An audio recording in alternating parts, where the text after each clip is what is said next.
Baik,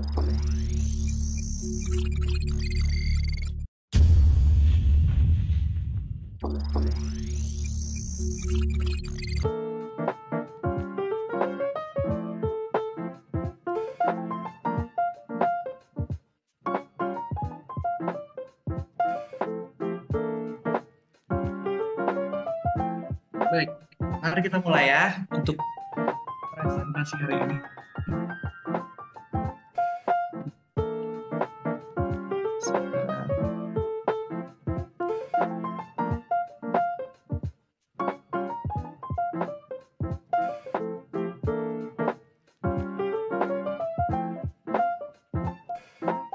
Oke.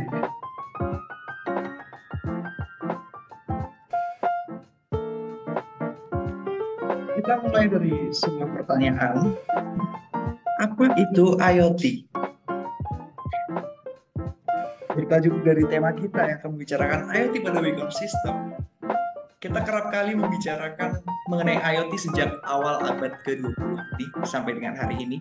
Apalagi di dunia industri, di dunia pertanian, di dunia perumahan, dan kawan-kawannya semua sekarang sudah dilibatkan dengan IoT.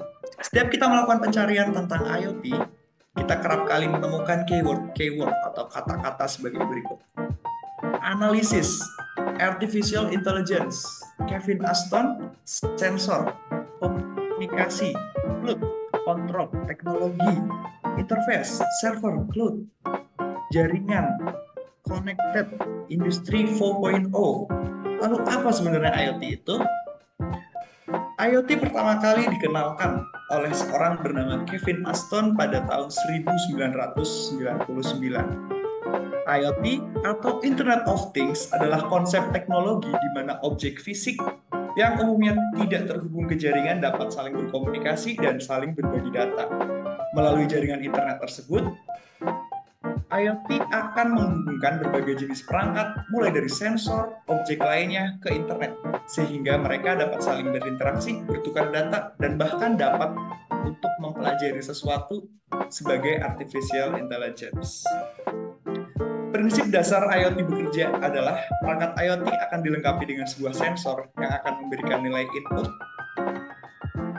dan sensor tersebut akan mendeteksi berbagai parameter, contohnya suhu, kelembapan, tekanan, gerakan, cahaya, dan banyak lagi lainnya. Kemudian akan melakukan pengiriman data. Data yang dikumpulkan oleh sensor tersebut kemudian akan diubah menjadi format digital dan dikirimkan melalui jaringan komunikasi, mulai dari Wi-Fi, Bluetooth, jaringan seluler, dan lainnya. Platform IoT dan cloud computing. Data yang dikirimkan oleh perangkat IoT diterima oleh platform IoT atau langsung ke cloud, dan di sini data akan disimpan, dikelola, dan diolah. Dalam sistem pengolahan data, data yang diterima akan diidentifikasi pola, tren, ataupun informasi yang penting. Pengolahan ini dapat dilakukan untuk memberikan informasi yang lebih bermakna dan lebih berarti. Kemudian ada tanggapan dan aksi. Setelah data dianalisis, tindakan yang dapat diambil berdasarkan hasil analisis bisa berupa tindakan otomatis yang diambil oleh perangkat IoT, seperti mengubah suhu, mengatur parameter tertentu, dan lain-lain. Tanggapan juga dapat berupa informasi atau pemberitahuan tampilan informasi yang disajikan kepada pengguna melalui aplikasi antarmuka kepada pengguna. Kemudian akan ada interaksi antar perangkat. Dalam kasus ekosistem yang lebih kompleks, berbagai perangkat IoT dapat berinteraksi satu sama lain untuk menciptakan tindakan yang lebih kompleks atau lebih cerdas. Contohnya dalam rangkaian perangkat rumah pintar yang saling berkomunikasi untuk mengoptimalkan pengaturan suhu cahaya dan sistem keamanannya. Pengguna juga dapat berinteraksi dengan perangkat IoT melalui aplikasi mobile, website, atau aplikasi antarmuka lainnya. Mereka dapat mengontrol, memantau, dan menerima informasi dari perangkat-perangkat tersebut. Kemudian, pengelola dan pemelihara perangkat IoT termaksud pembaruan perangkat lunak, manajemen energi, serta pemantauan kondisi perangkat untuk memastikan optimasionalnya tetap baik. Oke. Pada pembicaraan dan diskusi siang hari ini, kita akan memiliki batasan permasalahan tertentu, yaitu kita akan membicarakan Wacom IoT Gateway, atau dalam kata lain, sistem IoT yang ada pada perangkat Wacom. Sistem IoT pada perangkat Wacom itu dapat dimiliki oleh VBox dan Wacom HMI. HMI khususnya itu untuk seri IG ke atas. Nah, untuk Vbox, kita sudah banyak varian Vbox. Nanti di akhir sesi, saya akan memberikan kontak person, customer service kami, di mana rekan-rekan Sobat Weekend Indonesia dapat melakukan diskusi lebih lanjut mengenai perangkat-perangkat yang kami sediakan.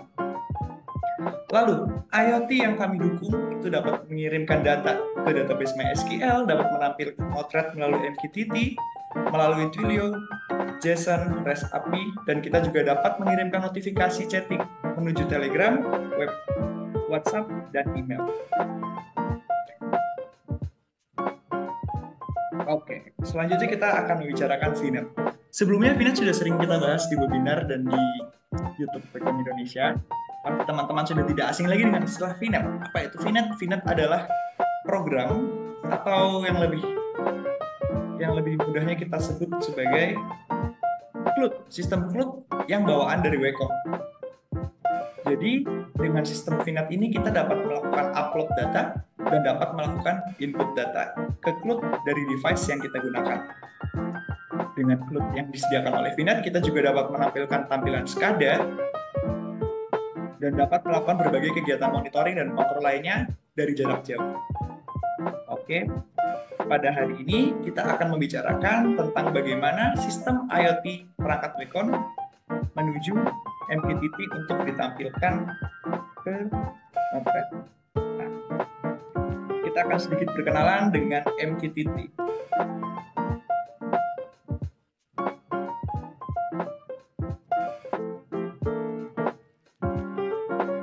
Ya. MQTT harusnya rekan-rekan sudah akrab mendengar ini, atau yang memiliki kepanjangan adalah Message Queuing Telemetry Transport. Adalah protokol secara publish and subscribe yang dirancang khusus untuk mengirimkan pesan antar perangkat IoT dengan overhead yang rendah, konsumsi energi yang efisien. Dalam era Internet of Things atau IoT yang semakin berkembang dari hari ke hari, di mana jutaan perangkat terhubung dan saling bertukar data, diperlukan protokol komunikasi yang paling ringan, paling efisien, dan paling dapat diandalkan. Maka salah satu protokol yang memenuhi persyaratan ini adalah MQTT. Pada dasarnya, MQTT itu mulai diperkenalkan di tahun 1999 oleh Andy Stanford Park dari IBM dan Arlen Lippert yang sekarang menjadi Cirrus Link. Protokol ini didesain dengan sangat fokus pada konektivitas yang handal, biaya pengiriman yang rendah, dan penggunaan daya yang efisien untuk perangkat dengan sumber daya yang terbatas. Pada dasarnya terdapat 3 komponen inti dalam sebuah protokol komunikasi MQTT. Yang pertama, ada publisher. Apa itu publisher? Publisher adalah perangkat yang akan mengirimkan pesan kepada broker. Lalu apa itu broker? Broker bertindak sebagai perantara yang akan menerima pesan dari publisher dan akan meneruskannya menuju subscriber. Jadi, subscriber dapat kita sebut sebagai perangkat yang akan menerima pesan dari broker berdasarkan topik yang mereka pilih. Jadi, mungkin rekan-rekan sudah terbiasa menggunakan HTTP, di mana dalam penggunaan HTTP itu kita lebih mengenal istilah request. Kita lebih mengenal istilah request. Namun pada MQTT, kita lebih akrab dengan istilah publish and subscribe. Di mana ketika publisher mengirimkan sebuah topik, di dalam topik tersebut sudah terbalut sebuah pesan, sudah terbalut sebuah message, dan topik tersebut akan diterima oleh subscriber melalui broker. Dan kita dapat dengan bebas mengakses topik tersebut, yang mana ketika kita sudah tahu apa sih kode topiknya, yang mana kita sudah mengetahui alamat dari topik tersebut, maka semua subscriber bisa mengakses topik tersebut dengan broker yang sudah kita upload. Contohnya di sini ada subscriber 1, subscriber 2. Ketika publisher mengirimkan topik 1 kepada broker, maka subscriber 1 dan 2 dapat dengan mudah mengakses topik tersebut. Oke, sebelumnya kita akan mencoba bagaimana MQTT bekerja di perangkat Recon, tapi saya tidak sempat atau berdasarkan waktu, saya tidak mungkin menjelaskan bagaimana cara instalasi dan lain-lain. Di sini kita akan menggunakan software Mosquito. Bagi rekan-rekan yang akan mengikuti apa yang saya lakukan sekarang, bisa scan di ujung kanan atas. Saya sudah sediakan itu mengenai informasi dari Mosquito. Silakan.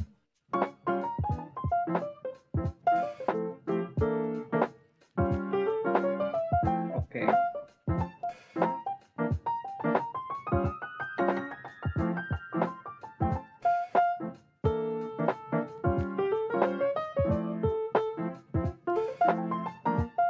Kita lanjut ke Node-RED. Node-RED adalah alat pemrograman berbasis flow and low code yang dikembangkan oleh IBM. Dengan Node-RED, kita dapat dengan mudah menghubungkan perangkat keras melalui API, MQTT, dan layanan online serta visual lainnya melalui flow yang terdiri dari node. Node itu adalah sebuah simpul. Oleh karena itu, perangkat ini lebih akrab kita sebut dengan Node-RED karena dia terdiri dari simpul-simpul yang menjadi satu dalam sebuah flow. Beberapa fitur utama dari Node-RED. Pertama, Node-RED adalah editor yang berbasis browser, sehingga Node-RED menyediakan editor yang berbasis browser yang dengan sangat mudah kita hubungkan dengan flow-nya menggunakan berbagai node yang sudah tersedia di dalam palet desainnya. Kita dapat membuat fungsi JavaScript langsung dalam editor mengikuti rich text editor. Selain itu, juga ada library bawaan yang memungkinkan kita dapat menyimpan fungsi, template, ataupun flow yang berguna untuk digunakan di kemudian hari. Kemudian, Node-RED dibangun di atas Node.js. Node-RED menggunakan runtime yang ringan berbasis Node.js yang memanfaatkan model event-driven dan node blocking, yang akan membuat Node-RED sangat ideal untuk dijalankan di edge network pada perangkat keras berbiaya rendah, serta di cloud. Kemudian, Node-RED juga menyediakan penyimpanan dalam format JSON.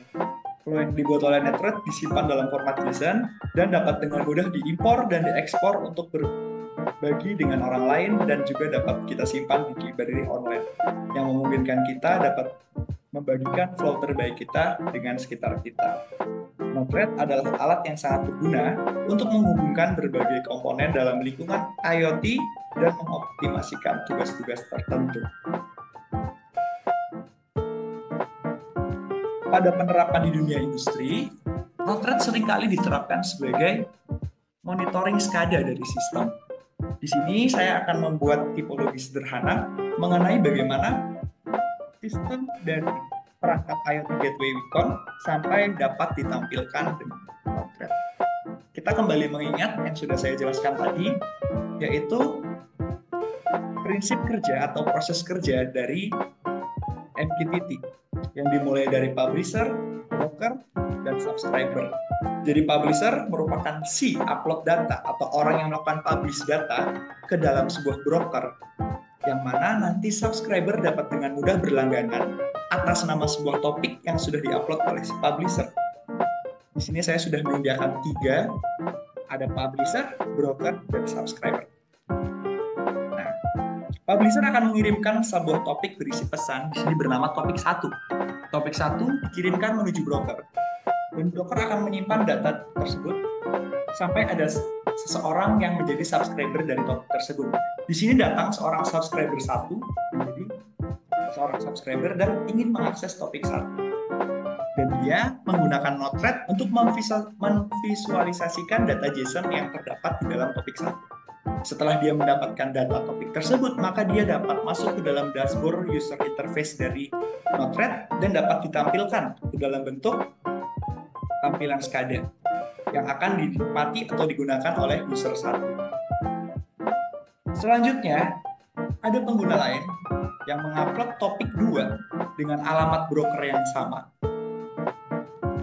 dan menyimpannya di broker MQTT yang sama. Kemudian datanglah subscriber 2 yang akan mengakses topik 2 dan menampilkannya di dashboard MQTT, di dashboard Node-RED, dan dinikmati atau digunakan oleh user kedua. Kemudian, satu publisher itu juga dapat mengupload atau mempublish lebih dari satu topik. Contohnya publisher 2 di sini melakukan upload atau publish topik ketiga dengan nama topik 3. Dia upload ke dalam broker MQTT yang sama, dan kemudian dengan cara yang sama dia ingin menampilkan ke dalam satu tampilan SCADA yang sama pada Node-RED dengan dua topik yang berbeda. Node-RED mendukung fitur tersebut, di mana dalam tampilan SCADA di setiap parameter tampilan monitoringnya kita dapat memiliki perbedaan topik di mana-mana. Nanti kita akan mencoba simulasi menggunakan Node-RED dan MQTT.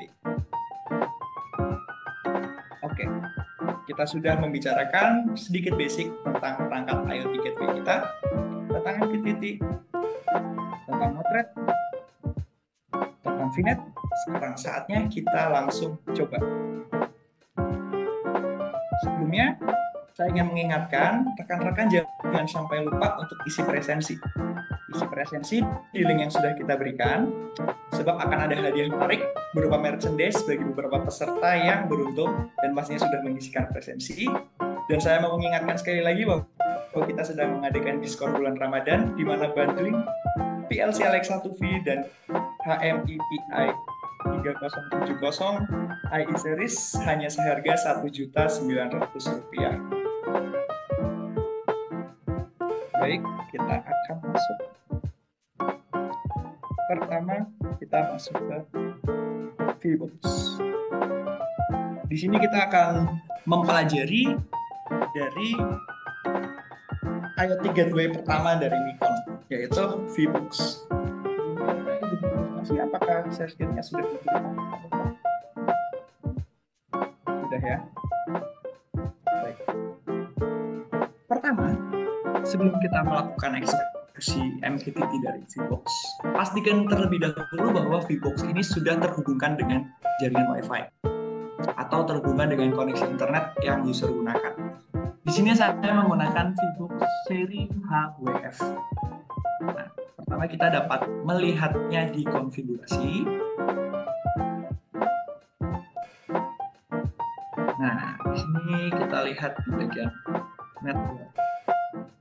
Oke, di sini saya sudah menghubungkan device VBox saya dengan Wi-Fi yang saya gunakan.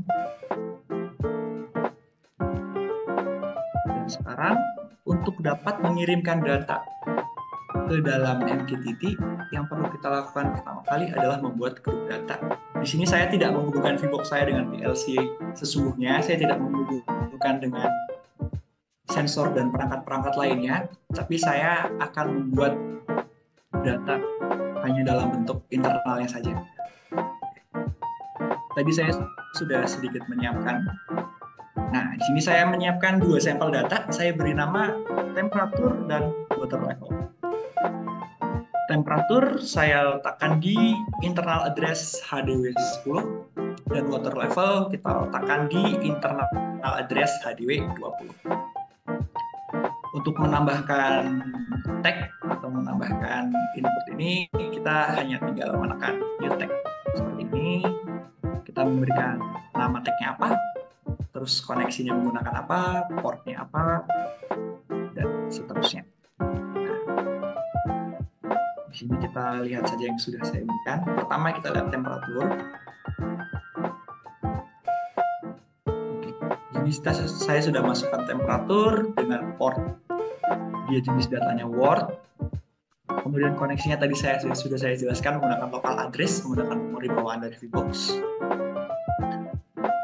Dan saya letakkan di HDW10.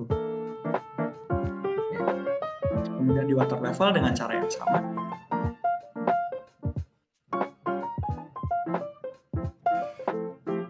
Saya letakkan di HDW20.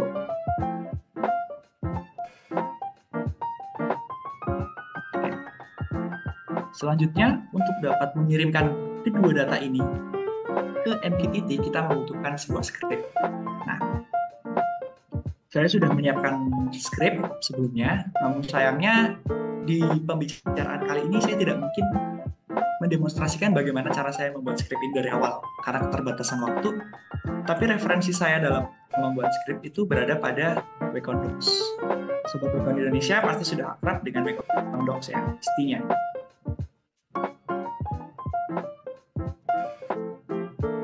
Nah, di sini Wecondocs merupakan manual dari semua produk Wecon yang mana dia bersifat free.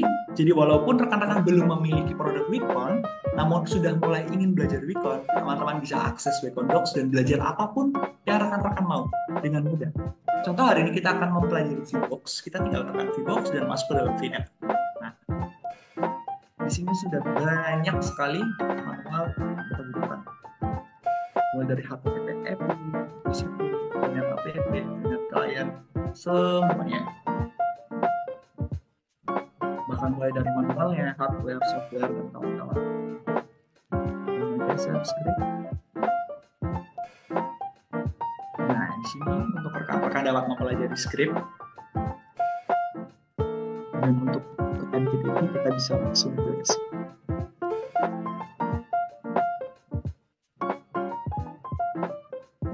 Ini salah satu contoh MQTT yang menggunakan AWS.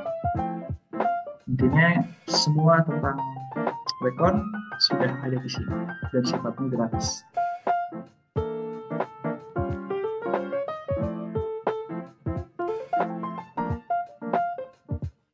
Nah, dalam dua script ini juga ada. Jadi nama script yang kita gunakan itu adalah dua script.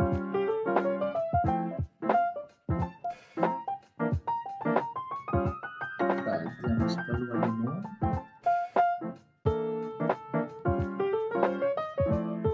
Scroll bagian kanan ke MQTT operation. Nah, di sini akan dijelaskan fungsi-fungsi secara rinci dari semua perintah luas script untuk mengakses dan melakukan publish atau subscribe di MQTT.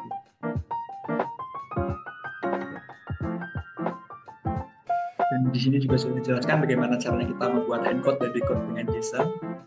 JSON itu sumbernya dari JavaScript.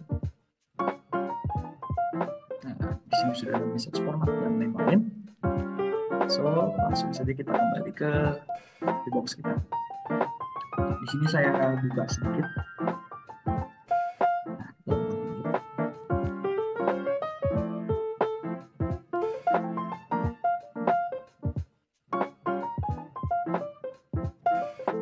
Oke, ini script yang kita gunakan sudah tertampilkan dengan baik. Pertama, kita lihat dari yang paling atas. Saya akan melakukan highlight kepada parameter-parameter tertentu yang pentingnya. Pertama, ada MQTT konfigurasi username. Jadi di sini kita gunakan untuk melakukan konfigurasi terhadap username dari broker yang kita gunakan. Karena di beberapa broker itu seharusnya sebagai sistem sekuritasnya akan menggunakan sistem username dan password. Tapi kenapa di sini sistem username dan passwordnya saya isi kosong? Karena saya menggunakan broker gratis bawaan dari testmosquito.org dengan port 1883 yang artinya data yang saya gunakan itu tidak memiliki sekuritas. Jadi dalam melakukan upload data, dalam saya melakukan upload topik, itu semua orang yang mengetahui nama dari topik saya itu dengan mudah dapat mengakses dari message yang saya kirimkan. Sebab port 1883 itu merupakan komunikasi non-terenskripsi. Jika saudara mencari komunikasi yang terenskripsi dapat menggunakan port 883. Sudah terenskripsi secara TSL atau SSL. Oke, selanjutnya di sini ada konfigurasi netway. Konfigurasi netway ini saya isi satu, yang artinya dia menggunakan konfigurasi Wi-Fi. Jadi untuk koneksi dengan internet, di VBox yang saya gunakan hari ini, saya menggunakan komunikasi Wi-Fi, menggunakan jaringan Wi-Fi. Selanjutnya, MQTT URL testmosquito ini adalah broker yang saya gunakan, yang saya sudah jelaskan baru saja. Broker yang saya gunakan, dan MQTT client ID ini VBox, ini saya isi apa adanya saja, karena pada penggunaan broker testmosquito ini sebenarnya tidak perlu kita menggunakan client ID. Oke, selanjutnya subscribe topik saya beli subscribe webinar 273 dengan W-nya menggunakan huruf besar. Karena di subscribe topik dan publish topik ini harus betul-betul unik ya. Sebab tadi kita ingat bahwa ini broker yang gratis, semua orang bisa akses. Kalau kita hanya menggunakan kalimat yang sederhana, misalnya tes gitu, semua orang dengan mudah bisa ambil message yang kita berikan, atau mereka dengan mudah dapat menuliskan message di topik tersebut. Jadi sini saya memberikan webinar 273. Kemudian ini adalah function untuk menghubungkan VNet ke MQTT. Dan di sini akan memberikan notifikasi message ketika dia berhasil terhubung atau tidak berhasil terhubung. Dan di sini adalah perintah atau function yang saya gunakan untuk melakukan upload data ke MQTT dengan perintah address set port pada HDW20 untuk water. Tadi kita ingat pas kita set tag pertama di HDW20 itu kita gunakan untuk data water level. Dan untuk HDW10 kita gunakan untuk data temperatur. Nah, di sini function yang untuk publish-nya, jadi kita melakukan publish ke broker, itu fungsinya sebagai berikut. Ini sengaja tidak saya gunakan, sehingga nanti yang terkirim hanya cukup bagian ini saja. Water level adalah address get port di HDW20 dan temperatur address get port di HDW10. Oh ya, sebelumnya bagi rekan-rekan yang punya pertanyaan, ini boleh disampaikan dulu lewat chat, nanti akan kita jawab di akhir sesi atau saat kita sedang break.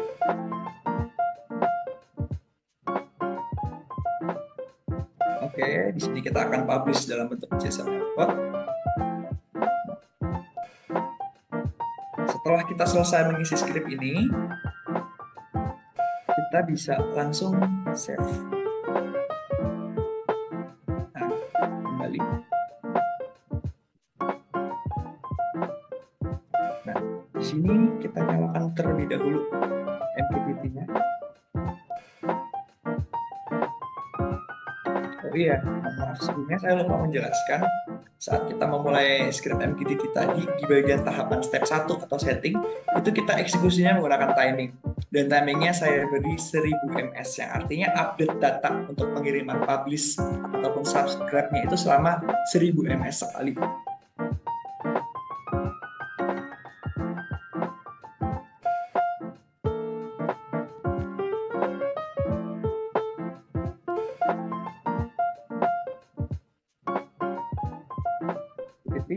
Sudah saya nyalakan. Kemudian saya save.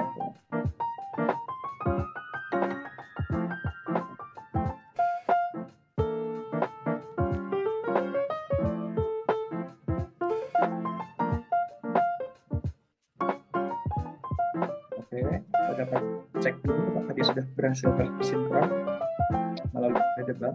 Nah, di sini sudah tertampilkan data temperatur sama dengan 0, water level sama dengan 0. Masih 0 sesuai dengan real time data kita. Di uji coba kali ini saya akan mencoba mengganti nilai dari tag yang sudah saya hubungkan ke MQTT tadi. Apakah dapat berubah nilainya sesuai dengan konsep yang saya buat tadi di awal webinar. Nah, untuk melakukan komparasi tersebut kita dapat menggunakan bantuan dari command prompt atau menggunakan MQTT FX.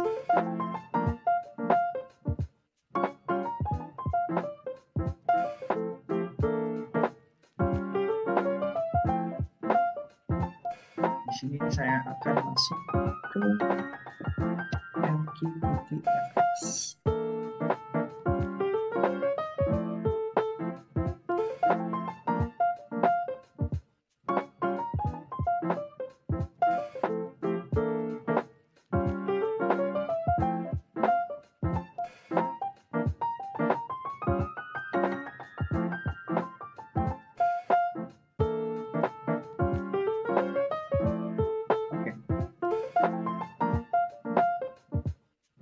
MQTT FX itu pada dasarnya adalah perangkat yang kita gunakan untuk memonitoring atau melihat status dari publish dan subscribe di beberapa MQTT yang kita gunakan. Nah, untuk memulai, pertama kita melakukan setting terlebih dahulu di MQTT FX. Nah, di sini kita isi bagian broker. Kita menggunakan test-mosquito.org dengan broker portnya tadi 1883 dan PNID-nya di sini saya isi sembarangan. Namun jika dia menggunakan sistem username dan password, itu harusnya kita isi di sini. dan client ID-nya itu sudah ditentukan, kita tidak bisa sembarangan seperti ini. Kemudian keep live intervalnya di sini 60, kita sesuaikan dengan yang ada di script luar tadi.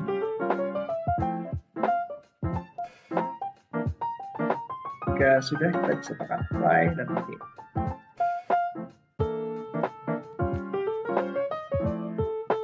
Nah, di sini saya akan mencoba menggunakan MQTT-FX sebagai subscriber. Saya masuk ke sini sebagai subscriber dan saya konekkan dulu. Kita hubungkan dulu ke dalam server MQTT-nya. Oke. Kita ingat tadi topik yang kita gunakan adalah webinar 273. Nah, kita pastikan sekali ya. Ini tadi URL-nya sudah benar. Brokernya kasmuskripto.org dengan port 1883. Kemudian publish dan subscribe topiknya kita gunakan webinar 273 sudah semuanya. Mari kita lakukan subscribe. Nah, sudah tertampilkan di sini mirip seperti yang di depan tadi. Dengan nilai temperatur sama dengan 0, water level sama dengan 0.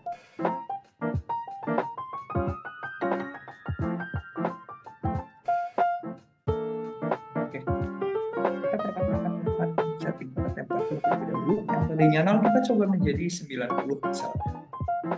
Di sini akan berubah juga atau tidak. Oke, berarti koneksi kita ke MQTT berhasil. Data kita sudah berhasil masuk ke dalam broker. Data yang kita ambil dari perangkat, lalu kita masukkan ke dalam VBOK, di dalam VNet, sudah berhasil kita naikkan, kita publish ke broker MQTT. Coba kita ganti lagi ke water level, kita jadikan 77 misalnya.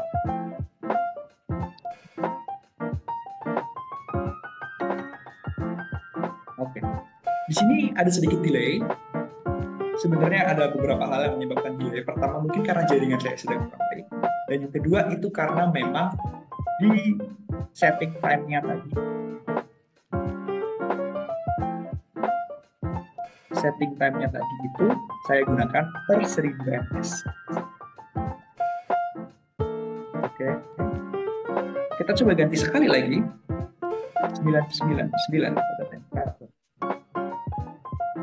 Ya, sudah berhasil. Kemudian kita juga dapat melakukan setting pada VBOX ini melalui MQTT.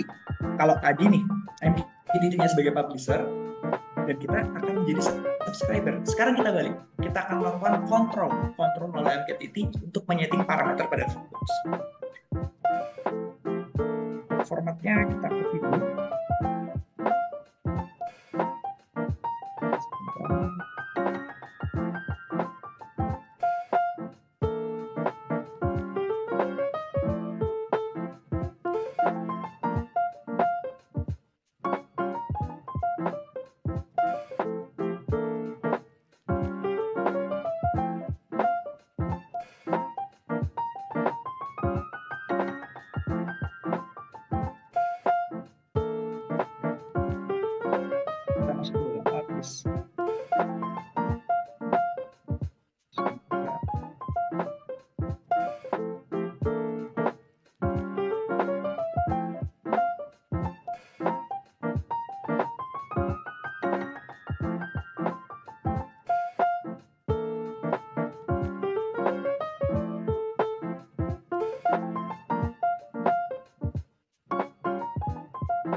Kita tulis saja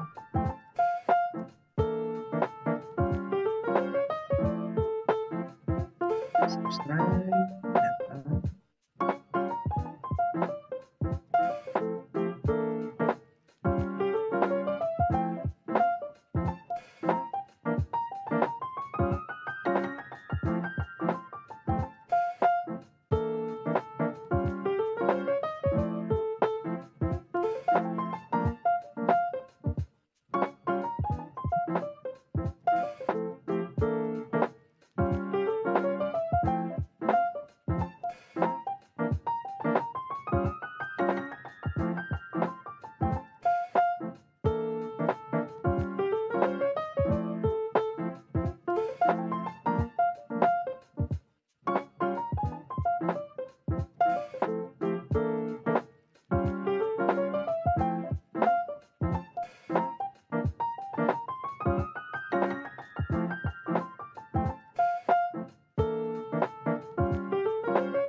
sini kita publish.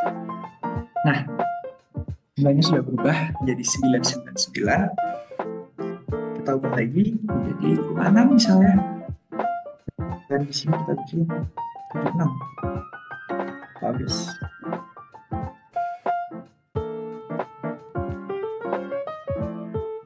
Nah, mohon maaf sebelumnya ini kita terkendala jaringan. Jadi dalam melakukan publish dan subscribe terlihat delay cukup lama ya.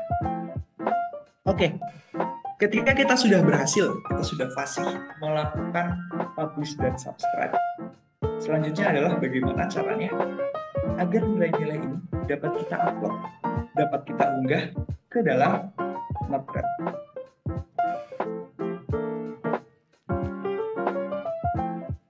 Di sini saya sudah menyiapkan script lagi untuk masuk ke Notepad, tapi saya menyiapkannya di HMI, gantian. Kalau tadi kita berbicaranya di Vico, kita akan menyiapkan di HMI. Skripnya tidak berbeda, tidak memiliki perbedaan yang terlalu banyak, bahasanya tetap sama. Hanya ada sedikit perbedaan pada perintah-perintahnya saja. Saya akan close dulu MPTP-nya.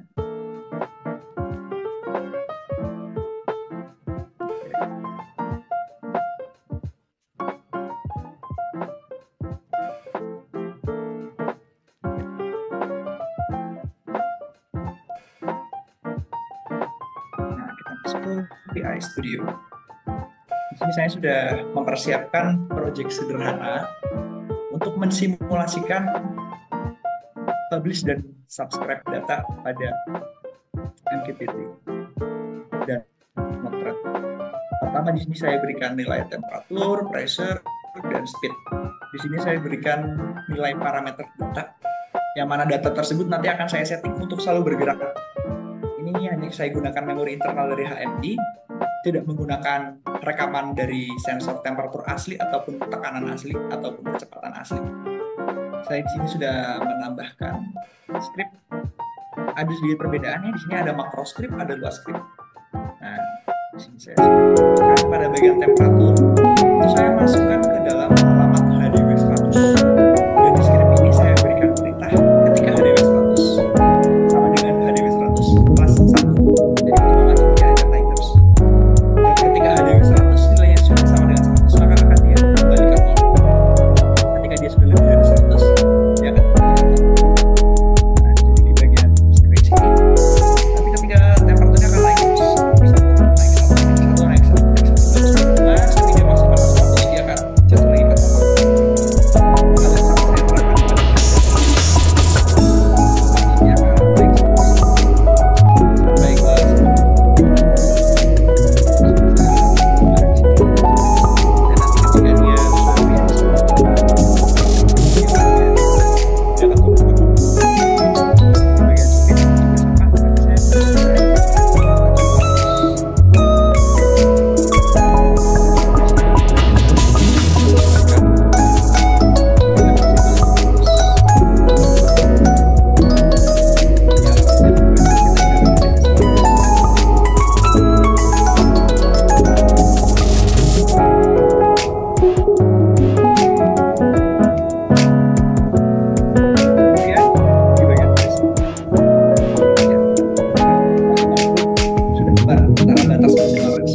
Dan batas maksimal dari script sudah buka.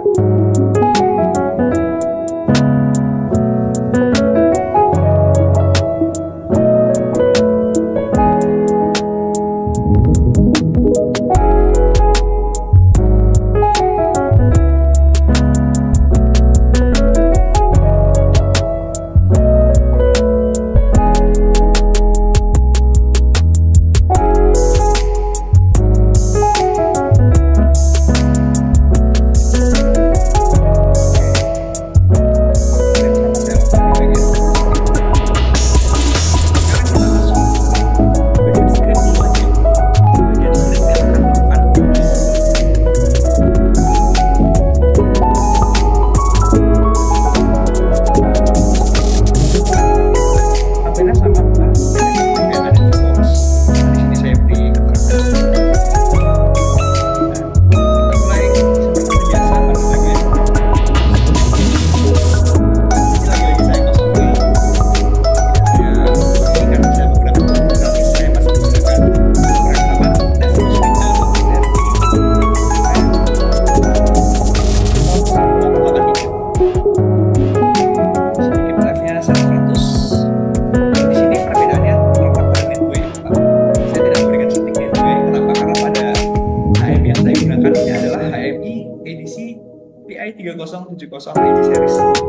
dia dapat melakukan koneksi jaringan secara Wi-Fi dan dia sudah otomatis akan membaca jaringan secara Wi-Fi lagi.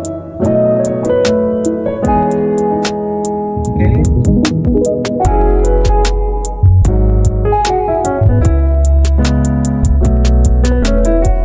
Lalu peletakan topik bagaimana itu di sini? Di bagian data publish kita fokus ke data publish. Perbedaannya dari script yang saya buat di sini adalah saya di sini membuat script satu script yang akan mengupload dengan banyak topik langsung. Jadi satu publisher akan mengupload banyak topik.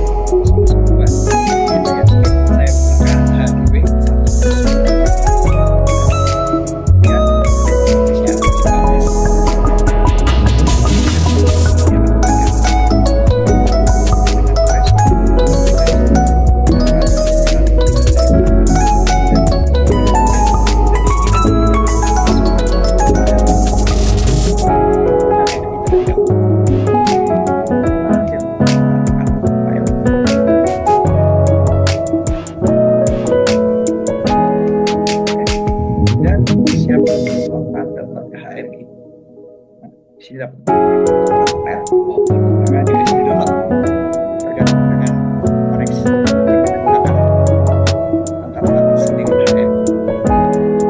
Di sini saya sudah download ke HDMI. Saya akan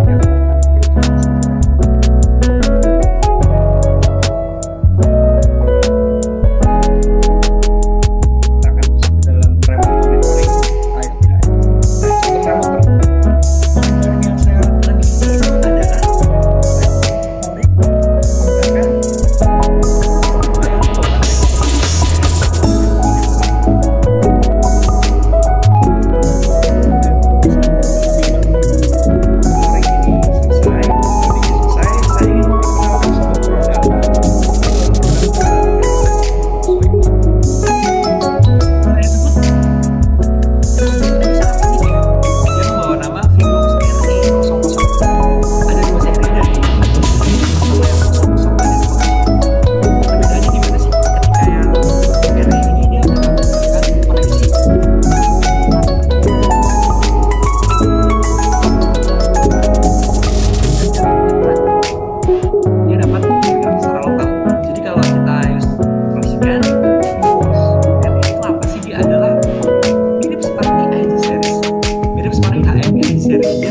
tapi settingnya nanti malah menggunakan DAI Studio.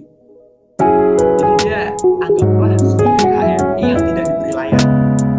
Dan ketika di sini RE 4G itu dia dapat tambahan koneksi dengan SIM card 4G begitu.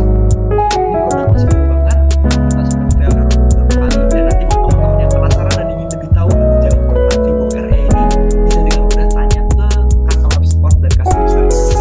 Nanti di akhir presentasi sambil kita bagi-bagi kita bakal kasih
kita cek yang bagian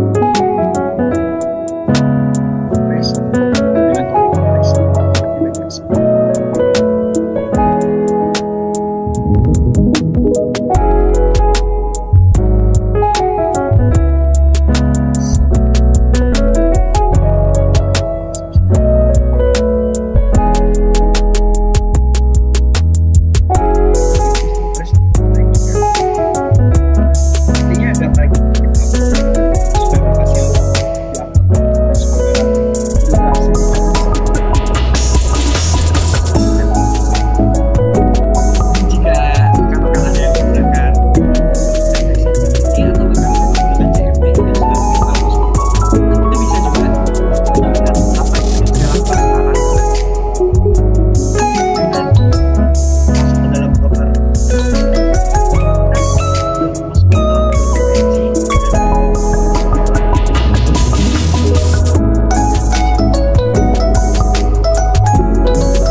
Di sini buat teman-teman yang mau nyoba, yang kebetulan mungkin sudah pernah menginstal mouse control, itu sangat mudah sekali. Saya akan sedikit mengajarkan bagaimana caranya menggunakan mouse control dengan command prompt.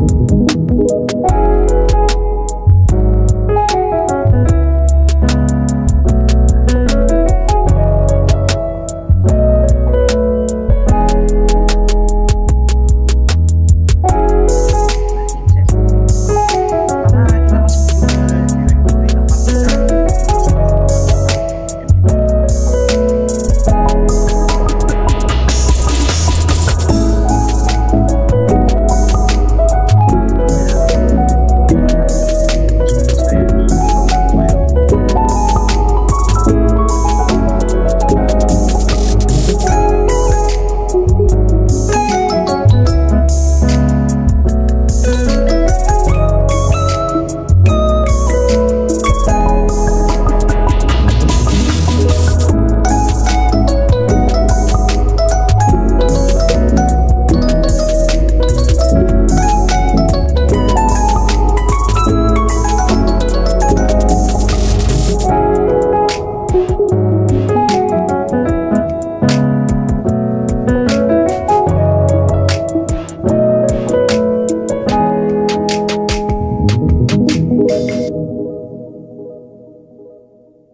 pemotret saya sudah running.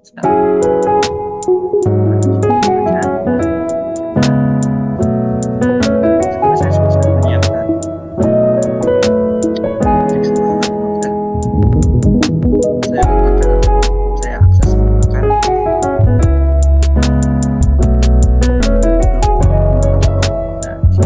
untuk masuk ke dalam setting flow di Notion ini.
Jadi alamat broker yang kita gunakan pertama itu adalah test.org.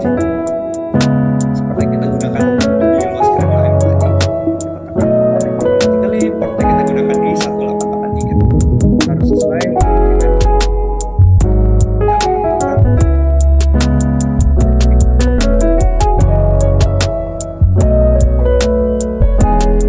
kemudian MQTT-nya protokol juga harus sama. Saya gunakan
di sini kita ambil contoh, kita menambahkan yang cari. Ada setting di sini, ada setting mode dashboard.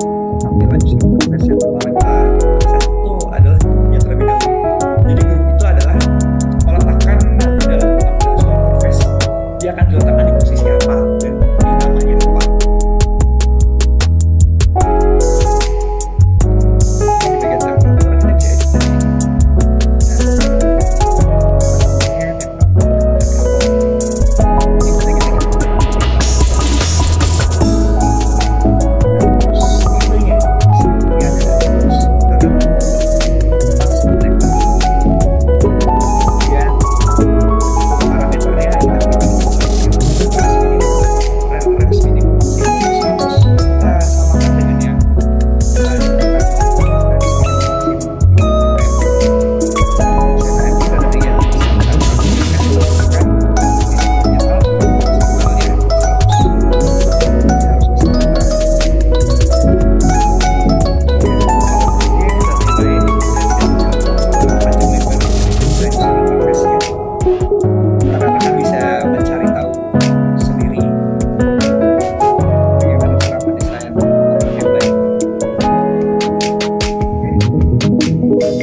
atau tidak.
Kalau ada rekan-rekan yang mau mencoba publish, silakan. Ini sudah saya setting sebelumnya untuk dapat melakukan publish dan subscribe, jadi nanti akan langsung mempengaruhi dari sini.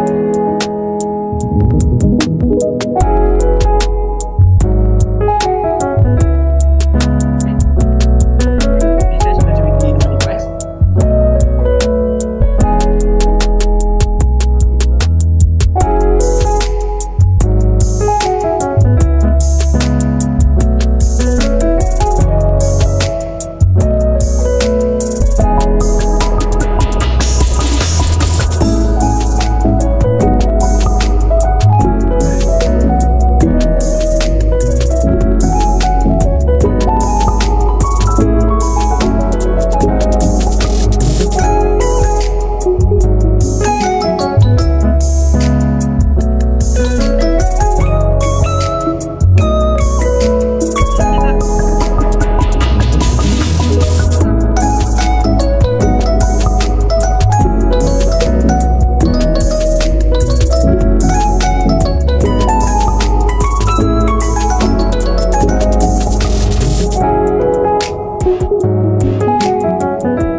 sudah saya berikan. Untuk advance-nya lebih lanjutnya kita bisa bicarakan di pertemuan berikutnya. Nanti kita bisa buat sebuah appointment untuk kita klik bersama. Saya mematikan routernya. Oke. Dan waktu sudah azan, kita langsung saja masuk ke sesi yang pasti sudah ditunggu. Ya udah Mas. Jadi kita masuk ke sesi tanya jawab. Silakan bagi para peserta yang masih punya pertanyaan, sebelum kita sudah ada banyak pertanyaan, dapat menyampaikan pertanyaan yang melalui kolom chat atau bisa menggunakan Google isi. Nanti mikrofon para peserta akan kami nyalakan.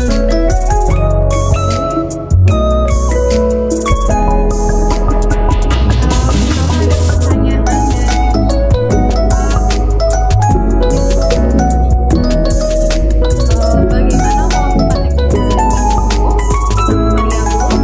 melakukan ekspedisi yang lain secara online apakah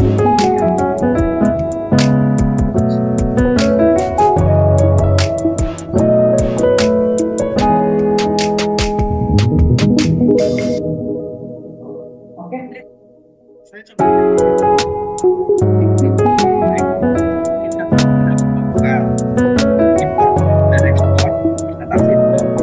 Sebelumnya kita juga udah pernah jelaskan itu di YouTube kita itu sudah ada, dan di bagian webinar kita di detail tata form itu juga sudah ada.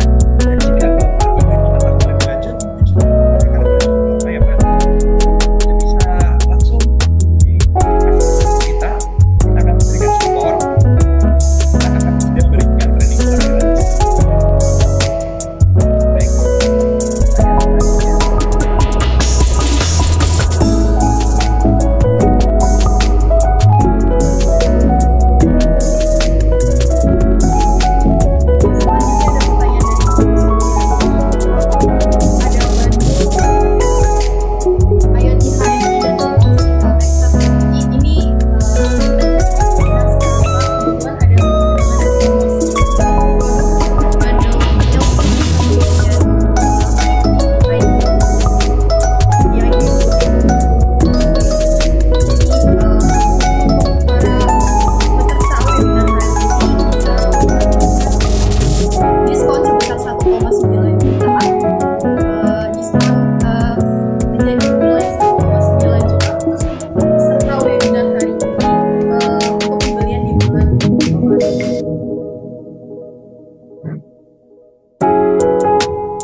caranya, dan bisa langsung menghubungi customer service kita untuk mengetahui detailnya, sehingga Bapak bisa melakukan training di tempat kita atau dapat melakukan diskusi lebih lanjut mengenai problem yang sedang Bapak alami. Selanjutnya Kak, semoga terjawab ya Pak Ahmad. Selanjutnya ada pertanyaan dari Pak Joel, bagaimana caranya mengkolek data dari beberapa PLC yang tersebar di plan menggunakan Vivox dan berapa limitasi tag yang bisa digunakan? Oke. Pertama, bagaimana cara melakukan collecting data dari PLC ke Vivox dan berapa limitasi tag-nya? Oke, ini kita coba simulasi dikit-dikit ya. Kita kembali ke VNet.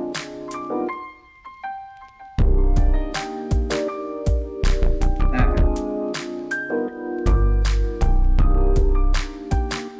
sini kita masuk ke bagian Vivox kita. Di sini ingat kita menggunakan Vivox seri HWF yang saya pakai sekarang. Nah, untuk mengambil data dari PLC, pertama kita harus melakukan konfigurasi komunikasi antara Vivox dan PLC terlebih dahulu.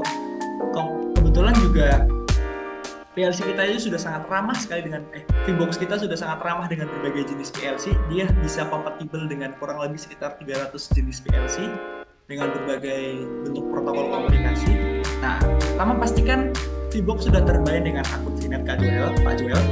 Kemudian setelah sudah terbind, kita bisa masuk ke bagian configuration. Dan di sini ada setting parameter komunikasi.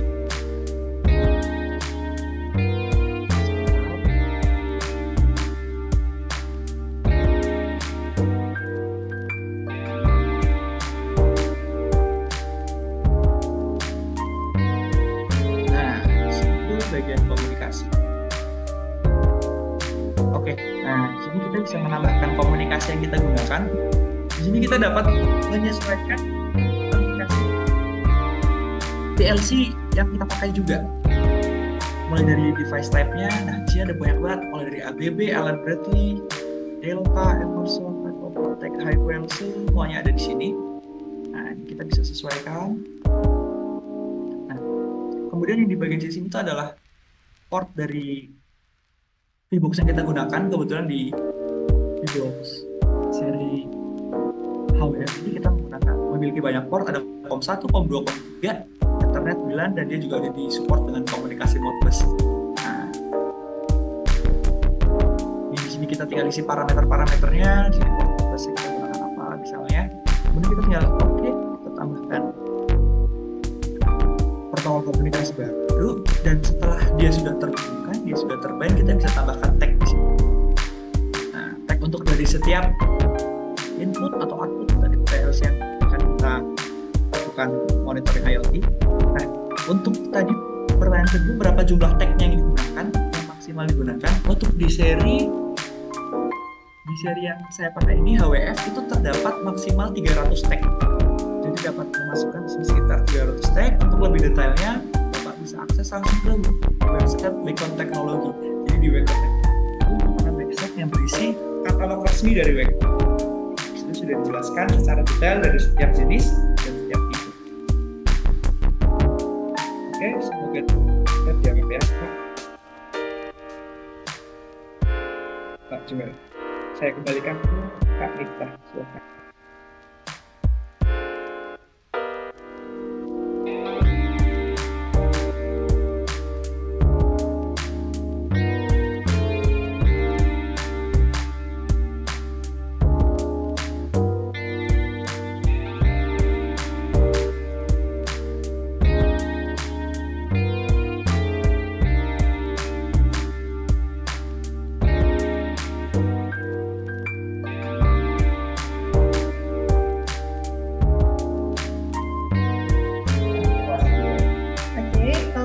Pertanyaan dari Pak Ati. Untuk monitoring via WhatsApp sepertinya tadi bisa dilakukan. Apakah itu juga melalui VNet? Ya. Oke. Ini seperti tadi ada dua pertanyaan yang menanyakan tentang WhatsApp, notifikasi WhatsApp. Kita dapat memberikan notifikasi tidak hanya WhatsApp, namun juga Telegram dan email. Dan itu nanti kita dapat mengirim datanya menggunakan dua script dari VNet kita.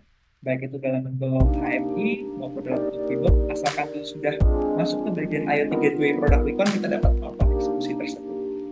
Terima kasih.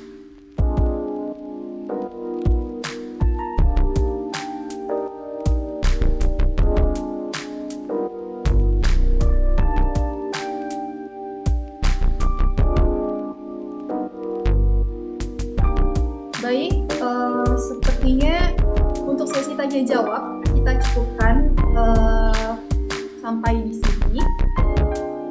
Berikutnya kita akan masuk ke sesi kuis berhadiah. Terima kasih sebelumnya kepada para peserta yang sudah bertanya. Selanjutnya akan ada sesi kuis. Terdapat 2 pertanyaan. Pertanyaan pertama berhadiah PLC LX1V dan pertanyaan kedua berhadiah Vbox LX. Jadi mohon disimak dengan baik pertanyaan-pertanyaan dari Mas Syifa. Untuk pertanyaan-pertanyaan yang belum terjawab, nanti bisa menghubungi customer service dari kami yang kontaknya kami share di kolom chat. Kita langsung saja masuk ke sesi kuis. Oke, kita akan masuk ke sesi yang sudah ditunggu-tunggu, yaitu sesi quiz giveaway time. Jadi seperti biasa, setiap kita mengadakan webinar itu pasti kita juga akan berikan giveaway.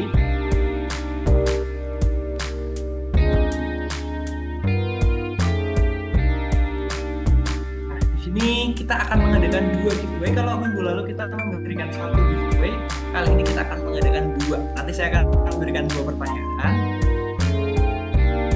Bagi yang menjawab pertama kali benar itu akan berhak mendapatkan giveaway PLC LX1V, dan nanti di pertanyaan kedua akan mendapatkan Vbox seri terbaru yang tadi saya tunjukkan ini, Vbox edisi NE00.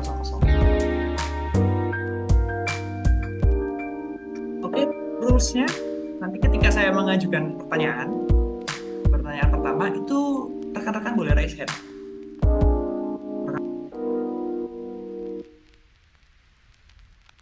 Boleh raise hand, nanti kita akan melihat siapa yang tercepat.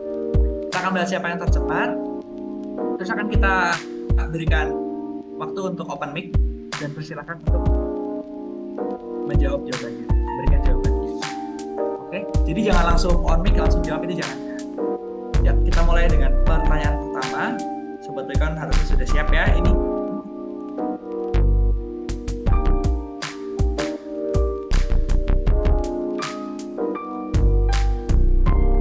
Mulai pertanyaan. Siapa yang raise hand duluan? Ini standby semua ya rekan-rekan ya, akan dapat LX1V. Pertanyaan pertama. Apa perbedaan secara dasar antara MQTT dengan HTTP? Oke, silahkan untuk raise hand. Ya, bagaimana Kak Nista? Boleh jawab? Ya, Mas Syifa. Tadi yang raise hand pertama ini dari Pak Suryadi. Silakan Pak Suryadi, saya.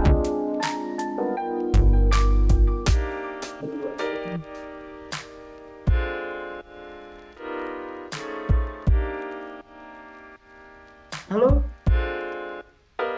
Silakan Pak Suryadi, bisa di.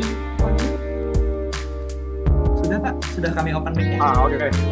Kalau MQTT itu ada publisher dan subscriber, jika ada QoS 0123, 012 harus dikirim sekali, loading atau dijamin diterima. Kalau HTTP itu pakai get dan post. MQTT, subscribe dan publisher. Kalau HTTP tadi secara apa Pak? Post and get. Oke, request and respond ya, berarti ya. Yes. Oke, mantap. Tadi sudah terap dengan dunia IoT kan Pak? Atau sering menggunakan HTTP dan dosen. Oke, mantap Pak. Dosen bidang apa Pak? Kalau boleh tahu dari bidang IoT. Bidang IoT di Binus University. Iya. Binus University. Wah, mantap. Oke. Ini pertanyaannya sudah langsung terjawab dengan mudah ya oleh Pak dosen. Iya. Dapat. Jadi, ya? Oke. Sama saya ucapkan selamat kepada Thank you. Pak Suryadi Ya. berhak membawa pulang PLC LX1V dari Wacom. Nanti untuk serah terimanya akan dihubungi melalui mobile ya Pak oleh rekan-rekan customer service kami. Sebelumnya Bapak sudah mengisi presensi kan Pak? Sudah. Oke, ya Pak. Ya. Oke, nanti kita hubungi Bapak untuk proses serah terima. Sekali lagi saya ucapkan selamat ya Pak sudah Thank you. mendapatkan PLC Ya. LX1V. Ini masih Ya, thank you. ada kesempatan di pertanyaan kedua untuk Boleh rekan-rekan lagi, kan? Sobat Wacom Indonesia Oh. mendapatkan boleh Pak, masih boleh mendapatkan RE, Vivox RE. Ini intinya siapa cepat dia dapat, semoga sinyalnya kuat.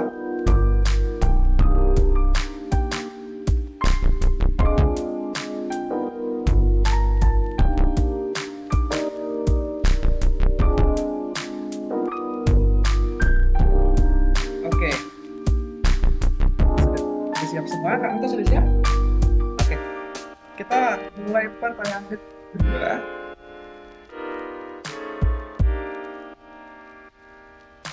Pada komunikasi MQT, apa perbedaan dari port 1883 dengan port 8883? Silakan.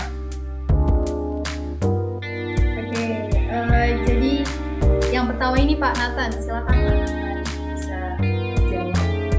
Boleh di open. Oke, terima kasih. Port 1883 itu port default untuk testing, namun kelemahannya tadi ada fitur unsecure ya, artinya dia memang terbuka, siapapun bisa akses bersamaan. Sedangkan port yang disebutkan kedua tadi itu adalah port yang dengan fitur secure, seperti itu. Kurang lebih seperti itu. Ya. Dan hanya ya tertentu ya. Ya, boleh dilanjut Pak Nathan, silakan Pak.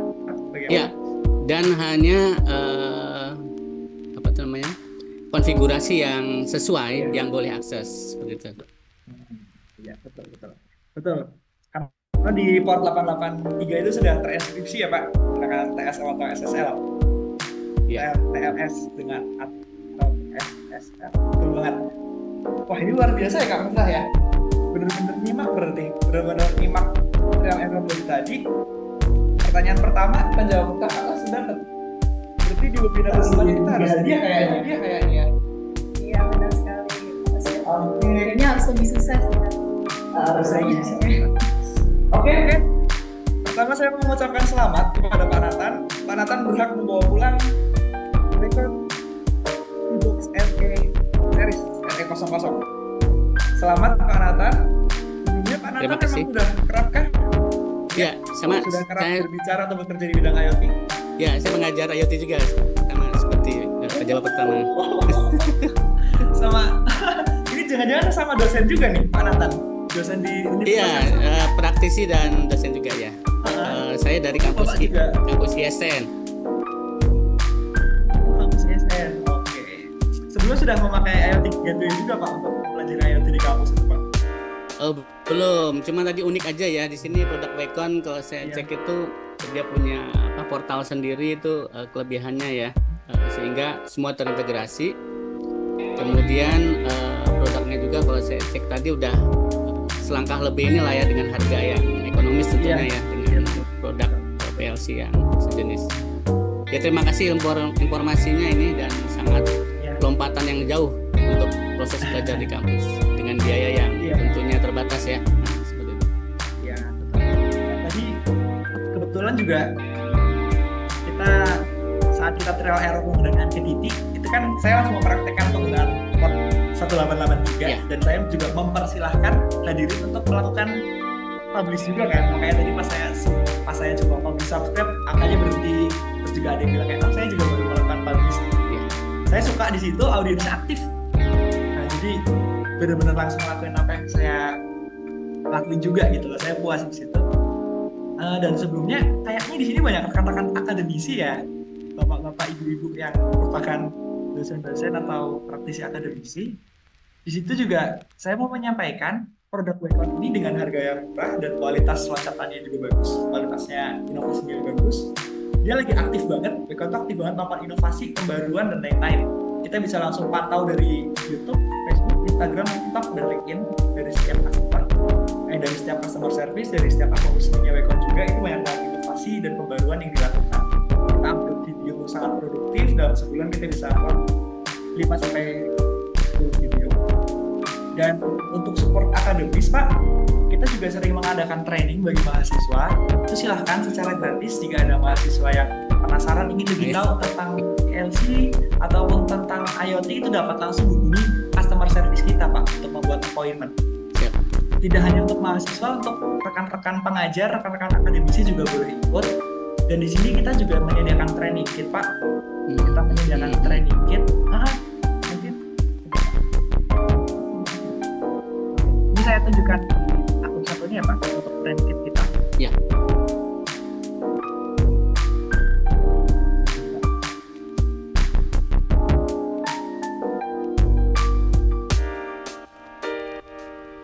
Ini untuk langganan cloud pada Vinet berbayar nggak ya? Langganan Free, cloudnya berbayar nggak? Free ya? Free Pak, betul-betul free. Jadi tinggal pakai aja. Nah, ini training kit kita gunakan. Ini satu kita melakukan training kit itu. Bentar.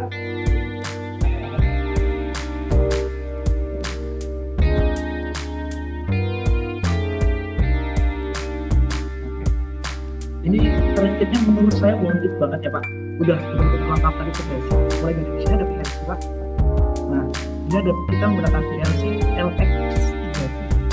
Di atasnya LX1. Dia di bagian ini dan di sini juga dilengkapi dengan BD itu kita bisa membaca secara analog. Terus di sini juga sudah kita sediakan adapter. Adapternya nanti bisa kita gunakan untuk mengatur motor 3 pas juga kita sediakan. Pas di sini dan ini tutupnya Pak. Nah, ini Iya. Nah, ini tutupnya disebabkan udah ada IoT-nya. Nah, gitu. Jadi di sini kita udah kasih dua IoT gateway, bisa lewat bisa lewat IoT. Nah, terus di bagian bawah itu ada